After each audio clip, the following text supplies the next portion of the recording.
today's episode of Pointed Connections, I get to sit down with Russ Ehlinger, owner of Mission Coffee House. Russ is a longtime entrepreneur of almost 10 years. He started Mission Coffee House as a new destination in 2015 and has become part of the community.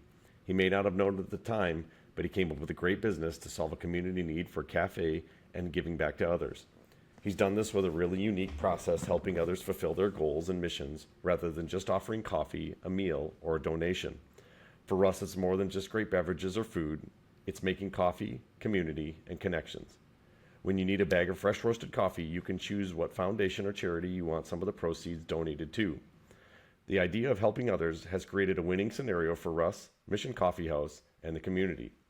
That community-driven approach has also endeared Mission Coffee House to the central Wisconsin, and Mission Coffee House continues to grow because of that. Russ started with a coffee business, but has become much more than that. It is now a place to connect with others, and Russ is continually looking for opportunities to connect and impact the community he loves. I know you're going to come away from this conversation feeling inspired about how you can get involved and find your mission. So without further ado, here's Russ Ehlinger of Mission Coffee House. Enjoy the conversation. Hey, welcome back to Pointed Connections. I'm your host, Jeremy Castleberg, and today I'm joined by Russ Ehlinger of Mission Coffee House. I'm really excited that he's taken some time out of his busy day to sit down with us. And Russ, how is everything going? How are you doing? I'm doing really good, Jeremy. Thanks for asking me to do this. I was humbled and flattered that you asked me to do this. We haven't really connected too much. I know my son Ethan has a really, really high regard for you, and I'm very grateful that you're a positive influence in my son's life. So I wanted to participate. Hopefully this will be a benefit to anybody listening. Yeah, well, I'll tell you from an entrepreneur perspective, you were one of the first people that popped into my mind. Obviously, Ethan has a big place in my heart because he was so much fun to be around and coach and just such a good kid. But I mean, when it came to entrepreneurship, I was like, man, Russ would be a great person to talk to. You've got a really successful business down in Plover coming up on 10 years. You guys started in 2015, correct? Yep. June 1 of 2015 was our opening date. That's awesome. So I definitely wanted to get your perspective on, for anybody out there looking to start a business, I think would be a really great example of it. So if you could tell us a little bit about yourself, maybe a little before you got Mission Coffee House started, and then, and then what led you kind of into starting Mission Coffee House? Sure. Well, my name is Russ Ehlinger. Been married to my amazing wife for 25 years, and Congrats. We have 4 sons. My oldest is 21. Ethan, who you know, is almost 20. And I have a 16-year-old son named Zach, and I have a 14-year-old son named Luke. And when I get mad at them, it comes out Zook and Lack. But yeah, we really, we're a busy family. Owning and operating my own business has been a dream of mine my entire life. When I got married, some would say a little bit later, I was almost 29. Shortly after we got married, I got my first full-time sales gig. I was a Schwann's man. Schwann's isn't even open anymore. Oh my goodness. Yeah, so I that's what I did for a few years and worked a ton of hours, but I learned a lot about sales and working with people. And then I left that company and became a sales consultant for a uniform company called Cintas. Did really well there. I was in their President's Club 8 out of the 10 years I was there.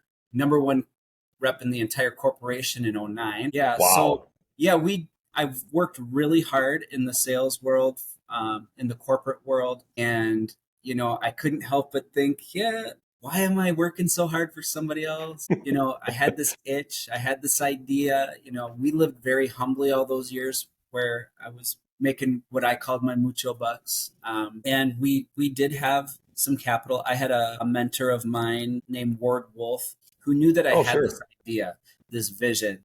And I remember he called my house and I hadn't talked to Ward in a few years. And out of the blue, he called me up and he said, Russ, I found your coffee shop. And I had always dreamed of having this coffee shop in a nostalgic building downtown Stevens Point.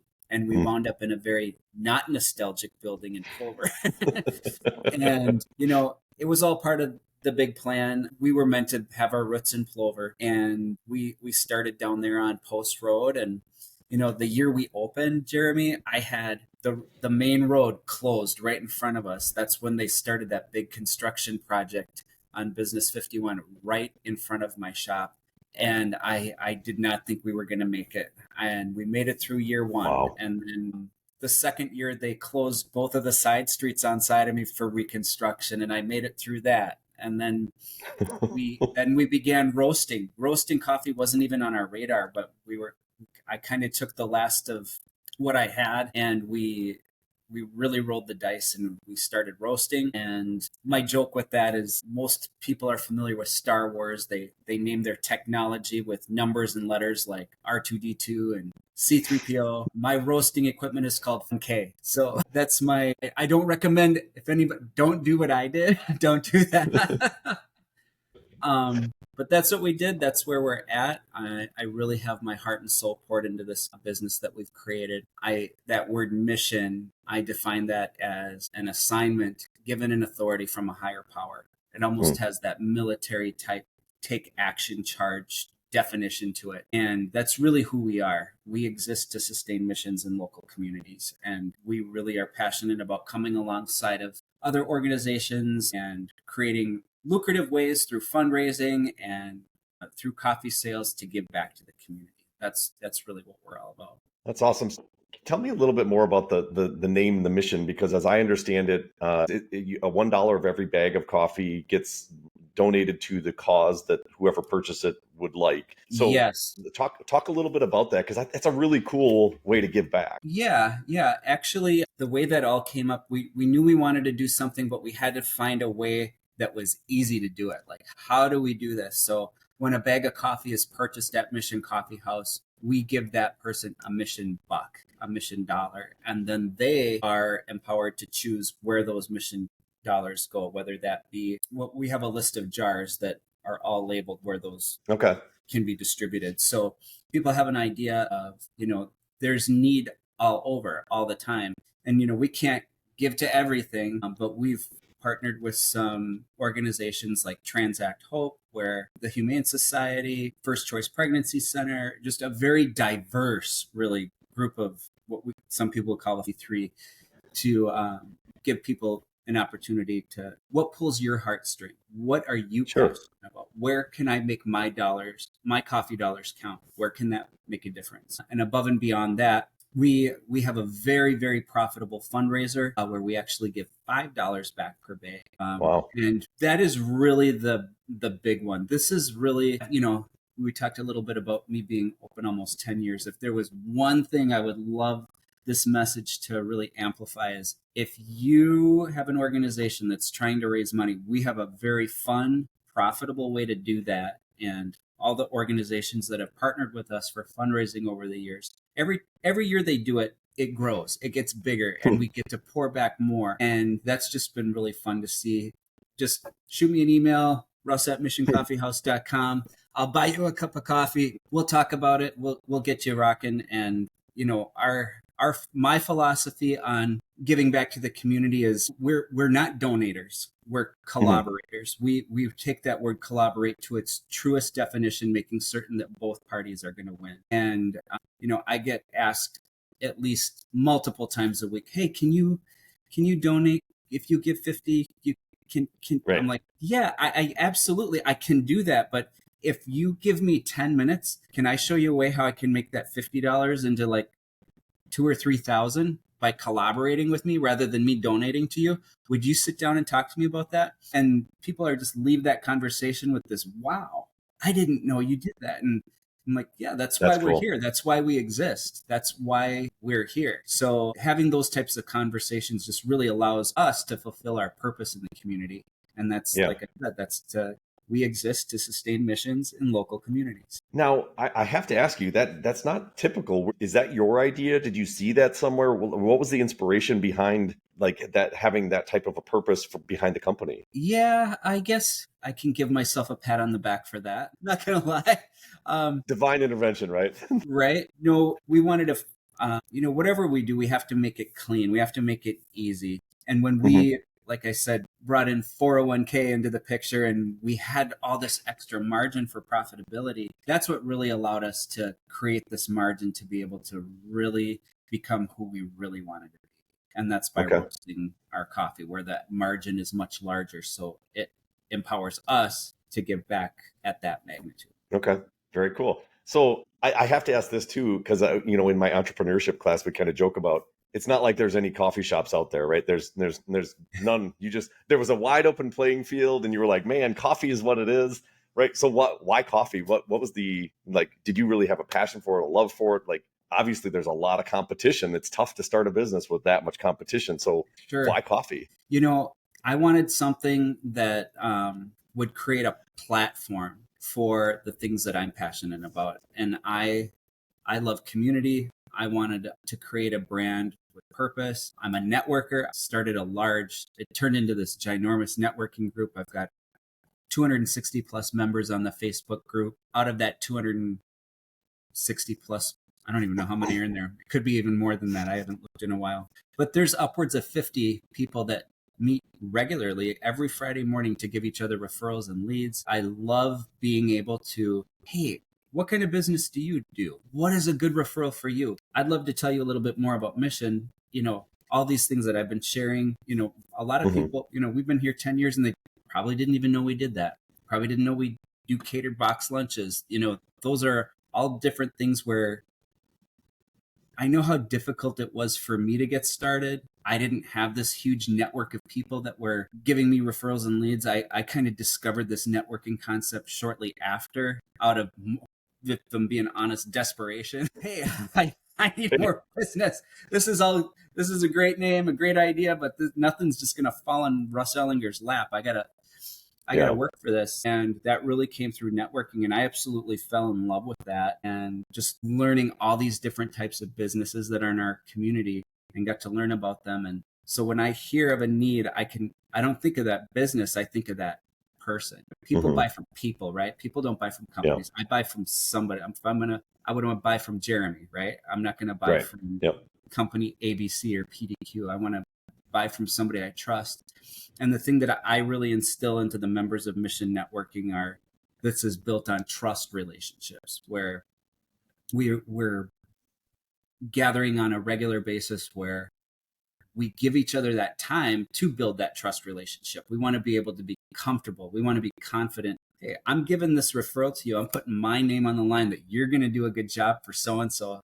And that's really what it's all about. It's cool. Now, is that a BNI group or is that an independent group that you meet with? So I was the president of a BNI chapter years ago, shortly after I opened my business. And there were things that, the things that I loved about it the most were the things that I wound up liking the least towards the end of my tenure in that leadership role. BNI was very wonderful in the fact that it opened the door for me to start learning about it. It opened the door for me to get that concept of networking and gathering regularly and setting time aside to do that, right? Well, I had people coming to me, hey, Russ, I'm here every week and I give referrals and leads every week, but I don't get any in return. And I'm scratching my head. Well, I can't make that go away. That's called business. Right. That's just, sorry that's happening to you. But in the back of my head, that started prompting something where, boy, if I led a networking group, I want to make certain that the individual that's participating is getting something of equal or greater value for the dollars that are being spent. Correct. So my networking group, rather than a BNI, an apples to apples comparison on that, right. A small business just starting out has to fork over somewhere between $800 and $1,000 all up front. Yeah, I'm going to commit to this. I'm going to be there every week. Well, you're a small business owner. You're working 70 hours a week. You're just trying to get going. How do I create this margin in my week? What if I miss a week? Well, then you got to get a sub. If I can't get a sub, then you have an unexcused absence. And then if you have 3 of those in 6 months, you're kicked out of the group. If you're you got an insurance representative, nobody else can join. In my networking group, I've got 3 realtors in there and they give each other referrals and leads. I am a believer that there is enough sand in the sandbox. If you picture Portage County like a big sandbox, there is enough sand in that play box for everybody to play if we all play nice. And that analogy is something that everybody in my network really has grasped and understands. I've got 2 IT companies. They work very well together. Everybody's niche. Everybody is unique, and being able to build that trust relationship, building all those things that I'm talking about, you can identify, well, I got this lead, but so-and-so would be the better fit for that. And the next time something in that same industry, somebody else might be that person. I really see the value of not making it exclusive, but having, if you want to be part of this, we just got to play nice. And we do. It's a great That's group. cool. Yeah, So it's your own group that it you're not is. affiliated with. That's No, great. no, that's just something I started. And that I was talking earlier about, I want to make certain that somebody's going to get something of equal or greater value for the dollars that are being spent. The only fee I have to participate is to join our online coffee subscription. It's about $1 a day, and you get 3 bags of coffee once a month. So you're way ahead of the game already. It's half the price of any other network out there, plus you get 3 bags of coffee. And if you don't come, It's a then win-win. that's too bad. No, that's really cool. And it's funny because I was in BNI, and some of the things you mentioned about BNI, and this was years ago that I was in. I liked it. And I would encourage somebody to be in a group like that. It doesn't have to be BNI, but some type of networking group, because you're definitely correct. There's a lot of value in learning how to give yourself an elevator pitch, to be able to talk to different people and give them business and do the networking. But yeah, there was a lot about BNI that just I didn't like at the end, and Mm-hmm. so I can understand your perspective on that. And there was quite a Yeah. few times I thought about maybe you could start your own thing. So I give you kudos for doing it. That's awesome. I saw that there was a need, and when 10 years ago when I started networking in BNI, there were 3 huge chapters in Stevens Point, and then you can see how it was just continuing to lose its value. Where Hmm. I created something I believe has greater value, and Yeah. anybody seeing that, you mean I don't have to be here every single week? I got a guy from Wausau that owns it. He takes care of stump and tree removal. I'm like, Mm. hey Nate, if a tree falls down on Friday morning, take care of the tree. It's gonna be okay. Yeah, that's awesome. No, that's really cool. Good for you. And I might have to reach out to you about something like looking into that when I'm not in teaching land. That would be pretty cool. That would be great. I'd love it. Yeah. Well, awesome. Hey, so what about, I do have to ask you this. In the world of coffee, what's new and exciting that you're able to share? Is there anything you're working on, maybe, and it doesn't have to be coffee, I should say, but in your business, anything you're really excited about that you can share that's kind of something you're working on? Something that we're working on right now. Every month, let me back up one step. I give my Mhm. team, my management style as a business owner, I give my team a lot of freedom. And that's one of the Cool. reasons why we've done so well, I believe. Hmm. And so my roaster in that coffee subscription that I was mentioning earlier, it's roaster's choice. So you always have something fun to look forward to every single month. It's never been the same. Never. It's always there. He's got coffee coming from Tanzania and Papua New Guinea and Ethiopia and Colombia, all over the place. And sometimes they're single origin. Sometimes he creates this really amazing blend and that's really exclusive just to the subscription. So Okay. that really is something special, and it's something unique and something that's going to be new every month.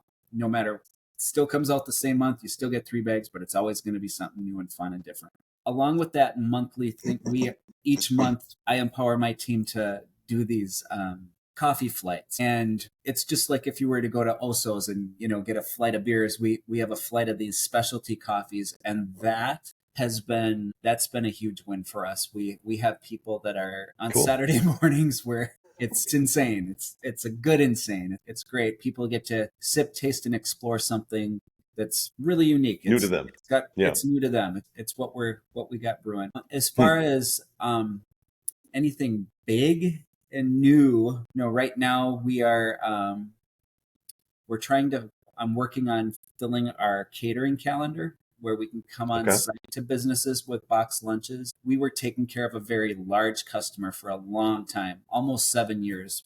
We were a big part of their wellness program, providing a catered lunch, and there were requirements we had to follow with protein and providing a fresh piece of fruit with every meal and things that were outside of the box for us. I'm not a restaurant and we're not a catering company, but people absolutely loved our food and we did a very good job there.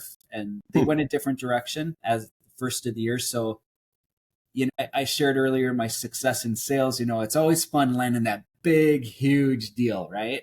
The bigger the Oh. sale, the bigger the commission. But if you lose one like that, I'm kind of learned. I've learned in the last few months. I think I'd rather have 15 smaller ones than one big, huge one.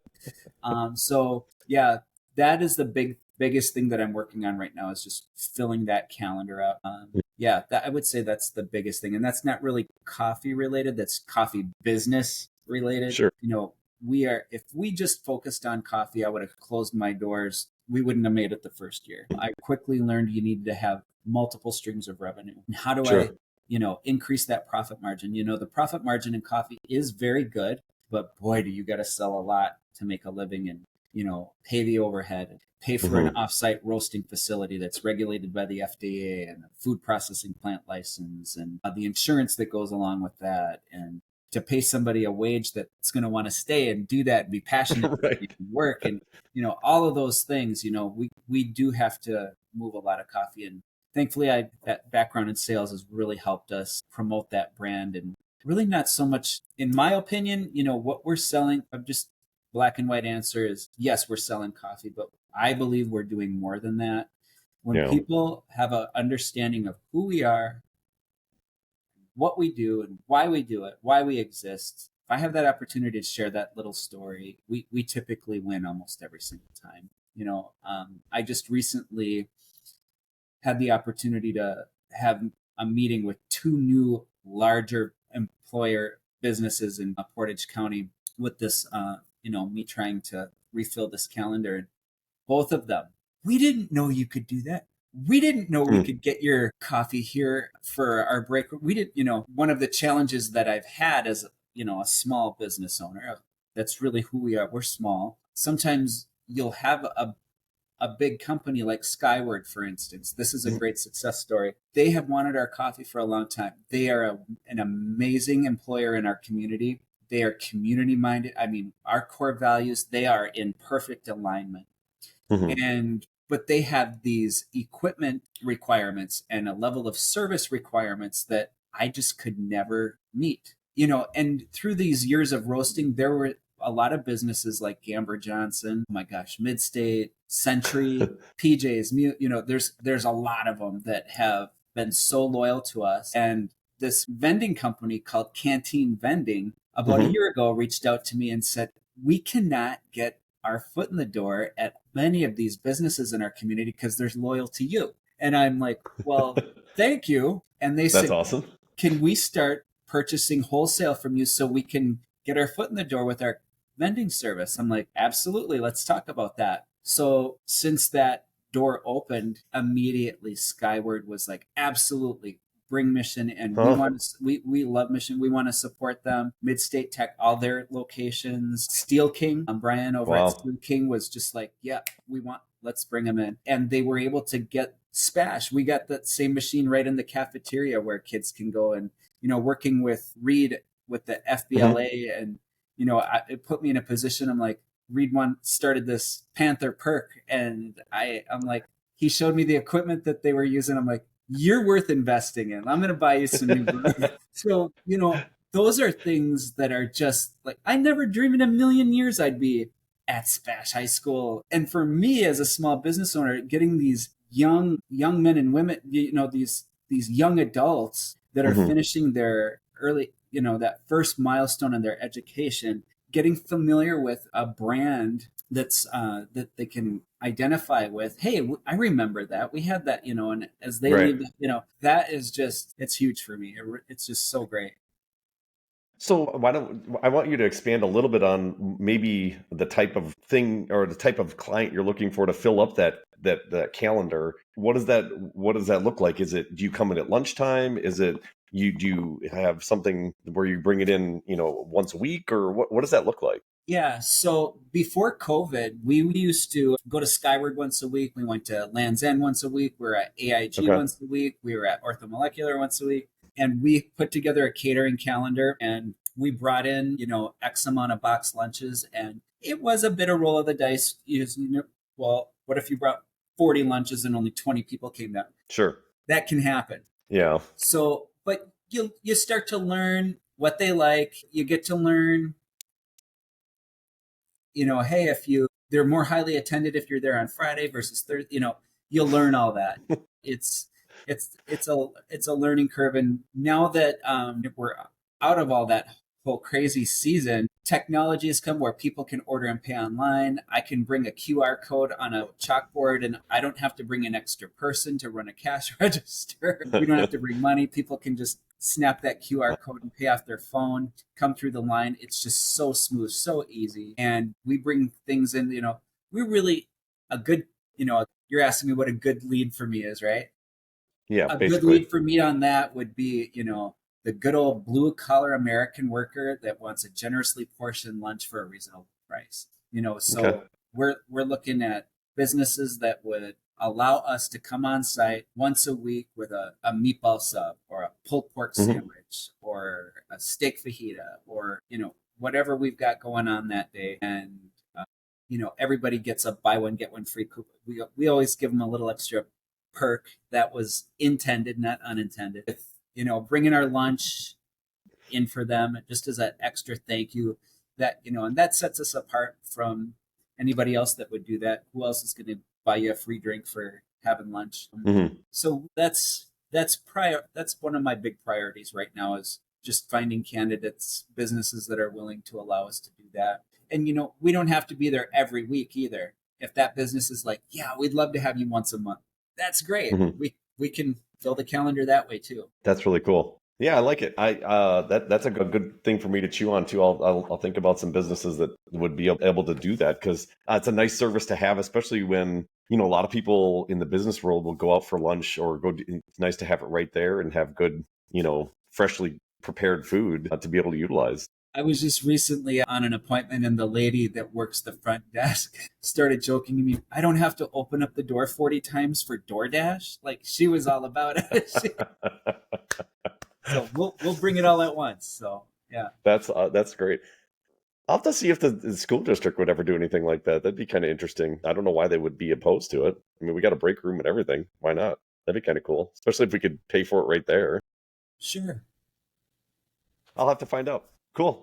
So that got me thinking a little bit about your business, and I know you talked about kind of some things that you're excited about or that you're enjoying right now. Where do you see the future for Mission Coffee? Where's it going? What do you have some long term goals that you see down the road that you're striving towards, or is it just kind of trying to get through this year?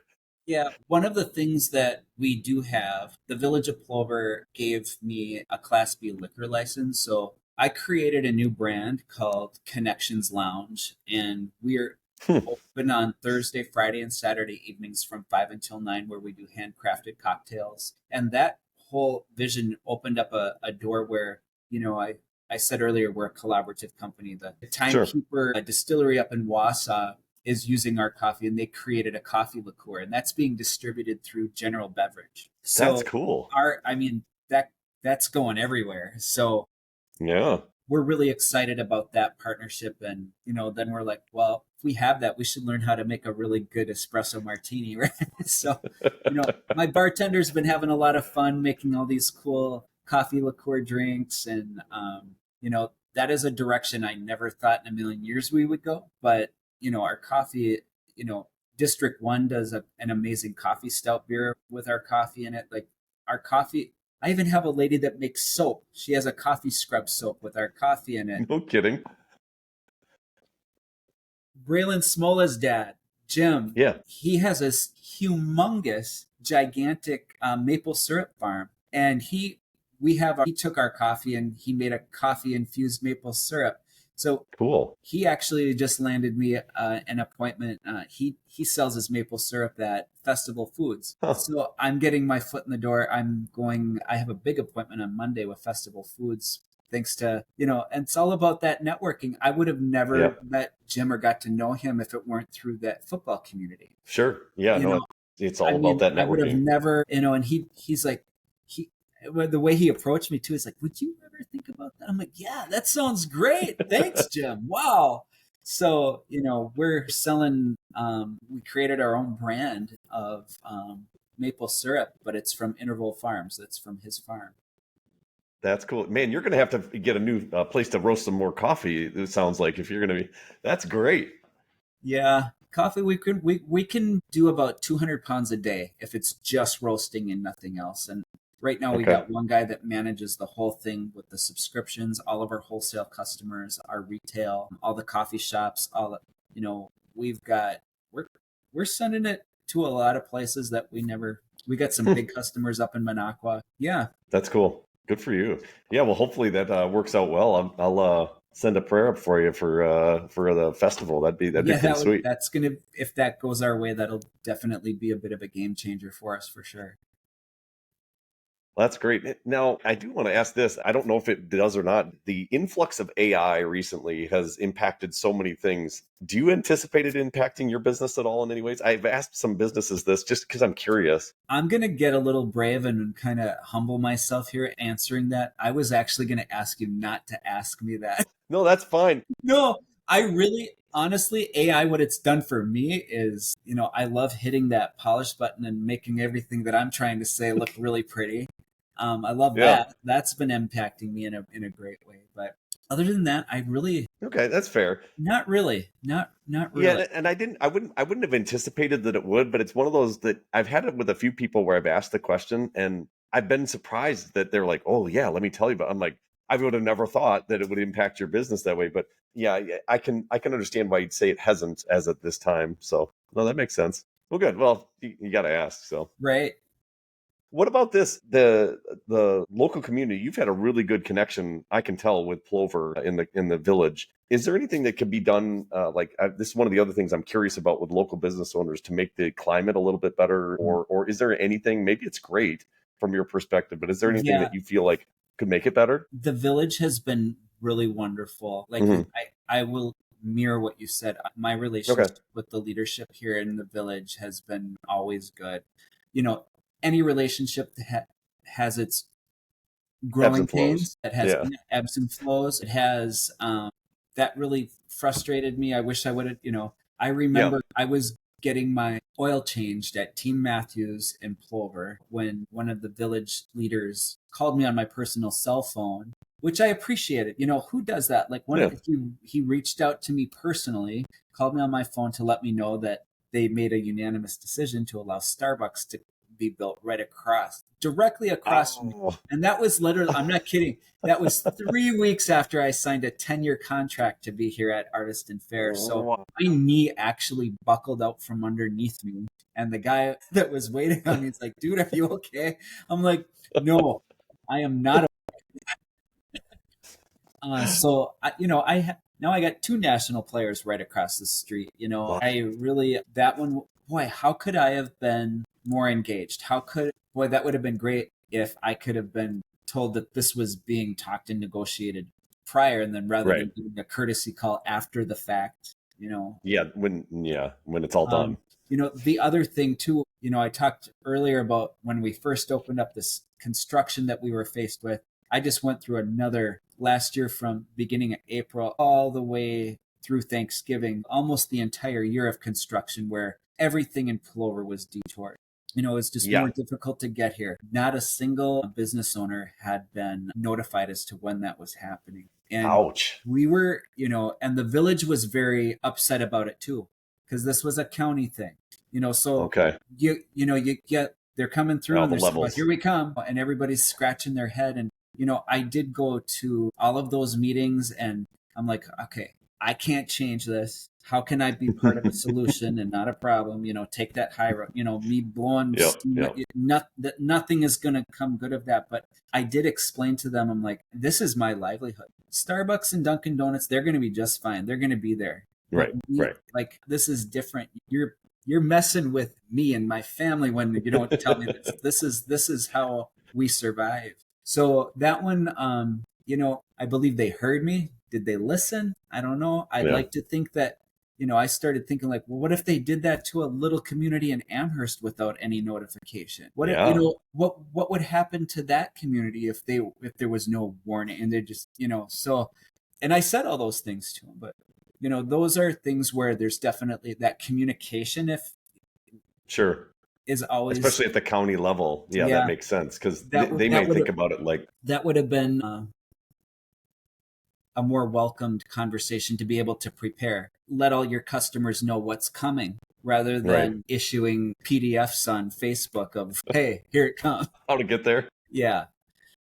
Well, man, I'll tell you, Russ, you've had a lot of road construction in your history in that 10 years because I'm thinking about the post road Yep. change and then the highway B and post road has done like multiple years where they've been torn Yes. up. Yeah. Dude, you've been through the ringer when it comes to We road really construction. have. I look back and go, "Oh my gosh, how on earth did we do that? How did we survive?" But we did. We and all through COVID, are we essential, or we were today, but we're not tomorrow? We're this, we're that. The world's going crazy.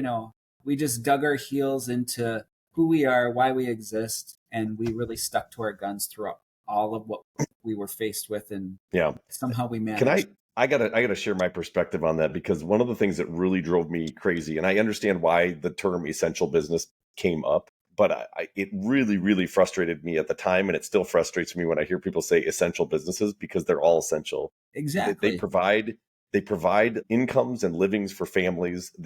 Especially small businesses, like you said, it is your livelihood. And when that goes, you don't have a thousand other stores to rely on if one gets shut down. They're all essential, and that essential term really bothered me, because it's like, oh, we can just put these people out of business. It's okay. They're Yep. not essential. It's like, yeah, but they they have families, they have incomes, they have mortgages, they're all essential. I don't like that. I Yeah. never liked that term. I know it's not your term, but And the amount of networking that I've done and really hearing other people's stories, I have personal friends of mine that own gyms. sure. You know, God forbid you close the buildings that where people go get healthy, right? Right. If anybody should have been essential, it should have been them. You'd Or, think. or or to get your hair cut. Right.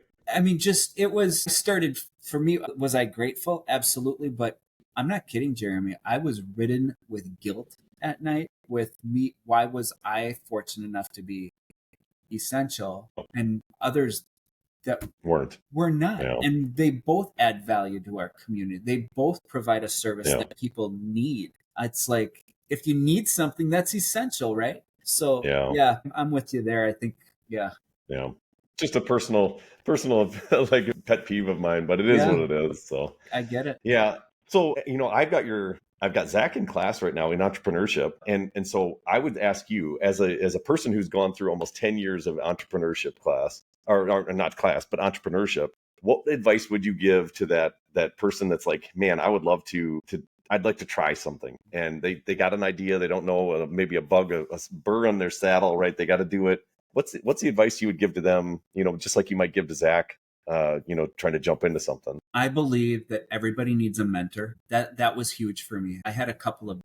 I was very fortunate to have the mentors that I did, and they're both gone now. They both passed on. They just had years of entrepreneurship, self-made men, good, just quality, quality. Had I not had that, boy, sometimes you just need somebody to pick you up when you're down. I'm not being an entrepreneur isn't all rainbows and sunshine. It is hard work. It is. I'm in a mode right now where, boy, things are tighter than they've ever been. How am I gonna do? But Yeah. I'm confident in my skill set. We're going to be okay. But there's an acronym. I don't know if this is really going to answer your question, Jeremy, but I want to share this. One of them had shared an acronym with me, and it's gains. In life, we all want to move forward. We want to have gains. Like my son Zach, he's following Ethan. Got to go to the gym. Got to get those gains. So no matter what kind of gains you're looking for, the letter G in the word gains stands for goals. If you don't have a clear set of goals, you don't know where you're going. And that creates frustration.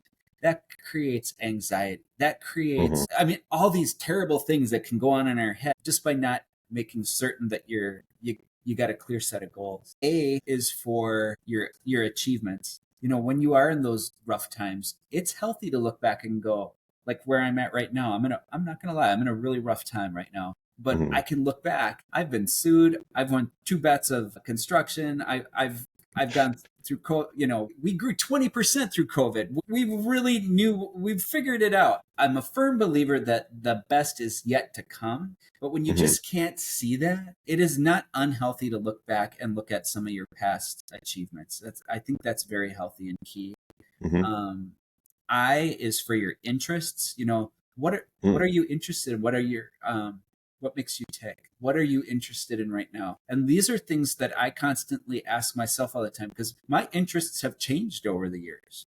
I'm interested in things now that I never thought I would be. And things that I've become disinterested over time too. So it's healthy to keep this Mm-hmm. acronym healthy and alive on. I do it daily. N is for your network. Mm. Having people, just talking to you. Jeremy, you're in my network. We haven't been super close, but I always considered you as a man in my network because of the way you've mentored my son, Ethan, and the way he looks up to you, and knowing I've got Jeremy's in my network, right? For sure. And then S is for your strengths. If you're Mm. looking at, get a clear set of goals, you can look back and, hey, I've done this before. What am I interested in? I've got quality people that are rooting for me, that are got my back, and rely on the strengths that I have. You're going to be fine. Mm-hmm. And that acronym has pulled me through some really, really rough times. That is an acronym that I literally preach to my network. And there's many of them that use that daily, like I do. Having a mentor, having those goals, having somebody that you trust really hear you out, why do you want to do this? I Mm-hmm. remember me wanting to open up this coffee shop, and I've had people almost discredit you. And you for me, I'm an emotional creature. For me to share what I really wanted with somebody, and then have that another leader almost like shoot that down. That's like Mm. destroyed me inside. It just like crushed my spirit. And like, but as that vision became more clear, as my skill set grew over time on how to present this idea and brought clarity to it's about being ready. Mm-hmm. That part of that network, you got to remember they're trying to help you. They don't want you Right. to fail. They want you to win. And sometimes them asking you those tough questions and walking that line of, am I going to crush that? You want them to feel encouraged leaving that discussion, not discouraged. And that can be difficult to Sure. do at times. And sometimes when I'm having that conversation with people, I'll lead with that. My goal for this conversation is that you leave encouraged and not discouraged. Mm-hmm. Some of these things that I'm going to say might sting a little, but I've, I've, I've opened a bit. I know what it's going to take. I know the Yeah. sacrifices that are going to be involved. Excuse me, throat's getting dry. So yeah, those are the things I love that. I love gains. I think that's an excellent advice to give. So I'm just going to recap that: goals, achievements, interests, networking, and strengths. Yep. Okay, cool. I'm going to remember that one. I've not heard that before, but I really like that, Russ. If you ever want me to come in and share that with your class, I'd love to. I think that would be pretty cool. And actually, it might actually work to have somebody into my class now. It's been tough before. I've had people ask about my class. And what's hard about it prior is, like last semester, I taught 5 sections of personal finance. Well, it's tough to get somebody in for 5 sections. That basically means you have to be there all day. Yeah. So that's tough to do. But now I have 2 sections in there right away in the morning. So it actually is a doable number for entrepreneurships. I actually may take you up on that. I think that'd be pretty cool to have some speakers in and talk about their experience as entrepreneurs. So that'd be good. Cool. Awesome. Well, your throat's getting dry, and I know I'm taking up some of your time, but I do have the one last thing that I like to ask everybody, and that is, what are maybe 3 skills that you think are really necessary that you'd put in your toolbox if you're an entrepreneur? I know you've got a lot of them. What are some, like, if you could narrow it down to 3 skills that you're like, hey, these are things that really are going to suit you well if you are looking to go down the entrepreneurial. Knowing that it's going to cost twice as much as what you think it will. I don't know if that's a That's a skill, skill. but that's the first thing that came to my mind. I love it. That's a great question. 3 great skills. I would just say, to me, that question really lines up with the S in gains, with your strengths. Yeah. Your strengths. Yeah. Agreed. Knowing what those are, a clear definition of what those are. Mm-hmm.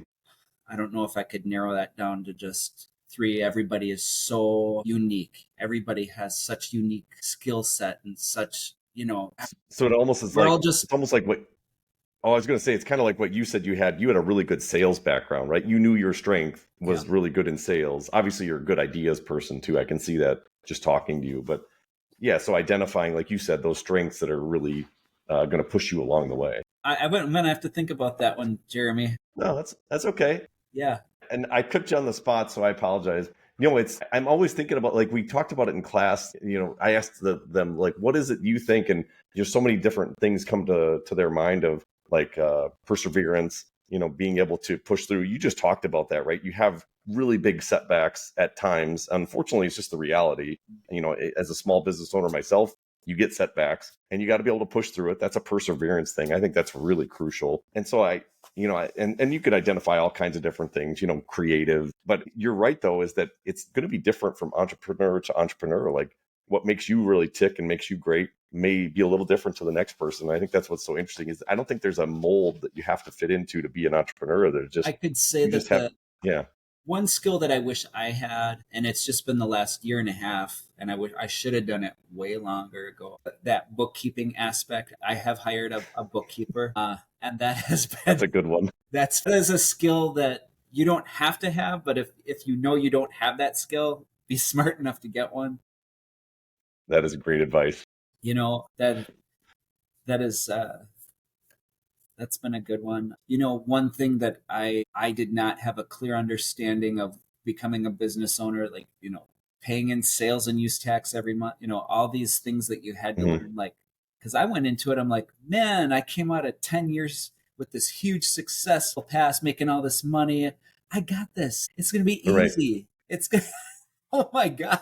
It's an eye opener. Quickly, man, I got a big spoonful of humble pie right away. It really, It is fun to navigate trying to pay sales tax, isn't it? That's one that I'm learning. I learned as I dove into it. I'm like, so I got to log into this website and then report it every 3 months. And yeah, I do mine once a month, or I forget, and then I really get in trouble. Good for you. No, those are good. Hire a bookkeeper. Expect things are going to cost double. Yeah, I'm with you on those. I mean, those are excellent. Good. Anything else, Russ, you'd like to share before we bring this to a close? Anything we missed? I don't think so, Jeremy. This has been a pleasure. It's been just fun to chat with you and answer your questions, to be part of this. Hopefully somebody, even if you got a little tiny takeaway, that's a win. That's a great thing. I love these types of conversations. Like I said, I'm a networker, collaborator. We love learning about how we can fulfill our purpose in the community by giving back. Give me a shout. I'd love to meet with you. Yeah. Russ@missioncoffeehouse.com. I'm not giving you my phone number. Shoot me an email. Russ@missioncoffeehouse.com. If you email me, I'm almost bulletproof. I'll get back to you before the end of the business day. That's my commitment to anybody that shoots me an email. So that's awesome. No, I love it because, like I said, and I wasn't blowing smoke. You're somebody that I think of right away in this community that is an excellent entrepreneur. So that's why I wanted this, because I think there's a lot that can be learned from somebody looking to start their business, whatever that might be. So I really appreciate it. It's been great to chat with you, Russ. Maybe start young. Don't wait like I did. My gosh. That's a good one. You got the energy. I was 43 years old when I did this. My wife let me have my midlife crisis, and I'm like, so nice. If you've got an idea, come talk to me, talk to Jeremy, find a leader that you're comfortable with, share it. Hopefully they're honest with you, but I'd love to hear it. And over this 10 years, I don't know how many times somebody has come to me with that. Hey, I was thinking, I got this idea, and be able to talk. I've got over 20 different small business owners that don't even have brick and mortar that we provide retail space for. Wow. And we provide pop-up experiences for them. This Friday night, we're having a market with over 30 vendors coming that are part of our network. Crazy. It's from 6 until 8. The cocktail lounge will be open. Come sip, taste, and explore and check out all of these things that you probably never even knew existed right here in your own community. It's just going to be a lot of fun. Cool. That's awesome. We'll put that, I'm going to put your Facebook in there as well, your website, and then I'll put your email in the show notes as well so that people can get in touch with you. Thank you, Jeremy. Awesome. Well, hey, thank you, Russ. I really appreciate it. It's been a lot of fun chatting with you, and good luck on that next Festival Foods. Thank you. I appreciate that.